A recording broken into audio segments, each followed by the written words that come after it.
Você com certeza já ouviu aquela banda Titãs.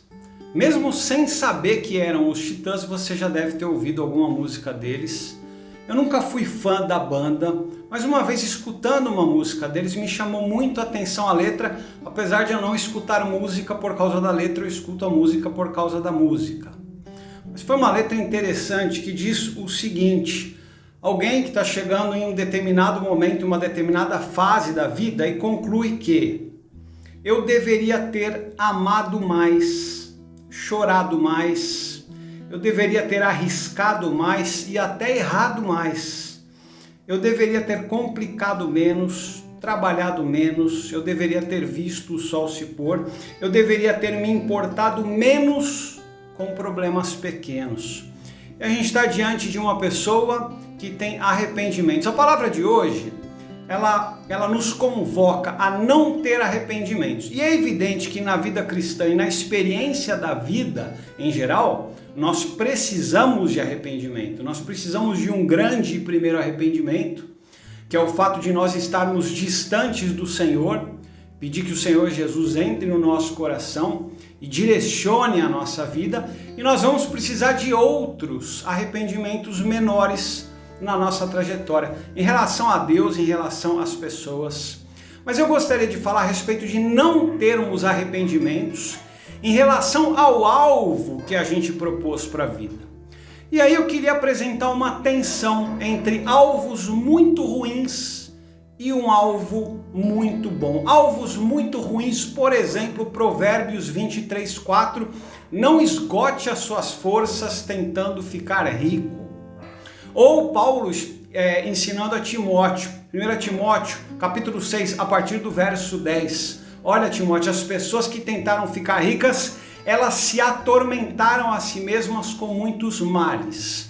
O que eu gostaria de convocar você é pensar em um objetivo de vida absolutamente nobre. O mais nobre que existe, porque quando perguntaram para Jesus, mestre, qual é o maior mandamento? Alguém que gostaria de agradar e servir a Deus perguntou para Jesus qual era o maior mandamento e ele respondeu o seguinte, Mateus capítulo 22, verso 37. Ame o Senhor, o seu Deus, de todo o seu coração, de toda a sua alma e de todo o seu entendimento. Um grande alvo, um grande plano de vida para nós não nos arrependermos é amar a Deus. A questão, gente, é que amar a Deus é algo muito grande, talvez algo muito generalista, talvez algo muito amplo, e eu gostaria de apresentar para você dois enfoques bastante objetivos de como nós vamos demonstrar verdadeiramente o nosso amor por Deus. O primeiro deles é a obediência. Eu demonstro amor a Deus, eu demonstro amor por Deus quando eu obedeço a Deus. Jesus disse o seguinte, aquele que tem os meus mandamentos e os guarda, esse é o que me ama. Quando nós obedecemos ao Senhor Jesus, aquilo que Ele tem de orientação para nós na palavra de Deus, nós estamos amando a Deus. Eu tive o desprazer de receber algum tempo atrás um vídeo de um pastor famoso, ele certamente tem mais seguidores do que eu nas redes sociais, e ele dizendo o seguinte, que santidade é uma consciência do sagrado, é uma consciência de que Deus está comigo, até aí ele estava indo bem. E aí ele disse o seguinte, mesmo quando eu estou na cama errada, com uma pessoa errada, com quem eu não deveria estar, mesmo quando eu tenho no meu bolso o dinheiro errado, o dinheiro de alguém, o dinheiro que eu não deveria estar, mesmo quando eu estou cheio de vingança, cheio de raiva, Deus está ali comigo. Essa foi a conclusão desse pastor a respeito do que é santidade. Eu queria dizer o seguinte, santidade é exatamente o oposto disso. E quando fala que Deus, quando esse pastor fala que Deus está lá, né, junto com essa pessoa nessa condição, que os teólogos não me escutem, mas assim, Deus está lá porque Ele tem que estar, entendeu? É uma contingência da onipresença de Deus, de estar em todos os lugares, de estar onde Ele quer estar. Deus está lá, mas Ele preferia não estar, entendeu? Deus está lá não em uma situação de comunhão agradável, Deus está lá como contingência e força da sua onipresença. A santidade é exatamente o oposto disso. A santidade é eu ser capaz de me contrariar a mim mesmo, a minha mente, a minha razão me inclinando numa direção, o meu coração me inclinando numa direção, talvez até o meu corpo me impulsionando numa direção e eu ser capaz de me contrariar em obediência à palavra de Deus. Isso é a santidade. Santidade é o oposto disso que eu escutei. Quando nós obedecemos a Deus, nós estamos demonstrando amor a Deus, amor por Deus. E olha, desconfie desses santarrões das igrejas, desconfie desses santarrões da internet que tratam a santidade como algo que flui naturalmente do ser humano, algo que é fácil de se viver, algo que não exige esforço nenhum. Porque não é isso que Paulo ensina, ele fala, olha, aquilo que eu sei que eu não devo fazer, eu faço. E aquilo que eu sei que eu devo fazer, eu não faço, porque eu sou um homem miserável. Eu me identifico com Paulo, eu sou um homem miserável. Para mim, a vida de santidade é um grande desafio. Então, ser santo é viver se contrariando a si mesmo. Mas, quando nós obedecemos a palavra de Deus e quando nós procuramos viver, mesmo que contrariados, em santidade, nós estamos amando a Deus. Nós estamos demonstrando verdadeiro amor por Deus. Uma segunda forma de nós demonstrarmos amor a Deus e amor por Deus é a companhia, é a busca por Deus.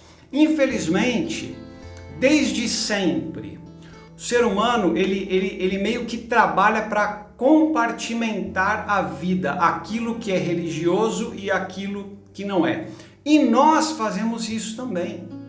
Infelizmente, muitas vezes nós desligamos a chavinha do nosso relacionamento e do nosso contato com Deus em determinados momentos da nossa rotina para ligar de novo essa chavinha num domingo e às vezes nem do domingo, às vezes em um determinado momento do culto em que se liga a chavinha do contato com Deus. Uma coisa que eu já conversei isso com amigos chegados, amigos próximos, me incomoda. Às vezes numa igreja, na hora do louvor, em vez de as pessoas ali adorarem, fecharem os olhos, levantarem as mãos, falarem com Deus e com o Deus presente ali e com o Espírito de Deus presente ali, elas começam a conversar entre si mesmas, falando a respeito de Deus, como se Deus não estivesse ali. Às vezes um líder do louvor que fica, essa música é isso, essa música é assim, essa música é assado, como se Deus não estivesse presente ali. Nós precisamos ter essa ciência, não só em momentos litúrgicos do culto, em que nós coletivamente vamos buscar a Deus, mas o tempo inteiro. Não que a gente vá ser assim, mas tentar a gente precisa. Enoque andava com Deus. Noé andava com Deus. Eu repito, não que a gente vá conseguir, mas nós devemos caminhar para isso. Deus está conosco o tempo inteiro. Busca por Deus, querer a companhia de Deus. Eu me lembro que em um determinado momento da minha vida, eu costumava ir para a igreja pregar de terno e gravata. E eu sempre gostei muito. Talvez você nem imagine isso porque você me olha de camiseta aqui e fala, poxa, o cara podia pôr uma camisa, né? É porque você não sabe o que está para baixo da linha da câmera. Mas, em um determinado momento da vida, eu pregava de terno e gravata como quem está oferecendo o seu melhor para Deus. E a conclusão a qual eu cheguei, a partir de um momento eu comecei a ir pregar de polo, de camiseta, bem mais casual. Porque a minha ideia era transmitir para a igreja o seguinte: não há diferenciação entre o que acontece no domingo, neste lugar, nesse ajuntamento, e o que acontece lá fora, na rua, na nossa rotina. A ideia era quebrar essa ideia da busca litúrgica por Deus. Nós devemos buscar a Deus o tempo inteiro. Então, nós demonstramos amor por Deus. Se amar a Deus é algo muito generalista, nós demonstramos amor por Deus. Em primeiro lugar, obedecendo a sua palavra. Em segundo lugar, buscando a Deus constantemente, querendo a companhia de Deus. E aí, pensando em arrependimentos, eu também escutei o Billy Graham pregador famoso americano, evangelista famoso, falando a respeito dos seus arrependimentos. Alguém perguntou o que você teria feito diferente na sua vida de como você fez, e ele respondeu: eu teria passado mais tempo com Deus, eu teria passado mais tempo em oração, eu teria passado mais tempo da minha vida buscando a Deus. Eu não quero julgar a tua vida, eu talvez nem te conheça, mas eu quase garanto, eu não garanto totalmente, mas eu quase garanto que o Billy Graham, ele leu mais a Bíblia e ele orou mais do que eu e você, do que eu certamente. Eu acredito que ele tenha feito isso mais do que você também. E ele, no fim da sua vida, ele já é falecido, percebeu-se arrependido, não do foco da vida dele. O foco foi acertado, mas da intensidade. Ele gostaria de ter buscado mais a Deus. Eu queria deixar para você o seguinte desafio.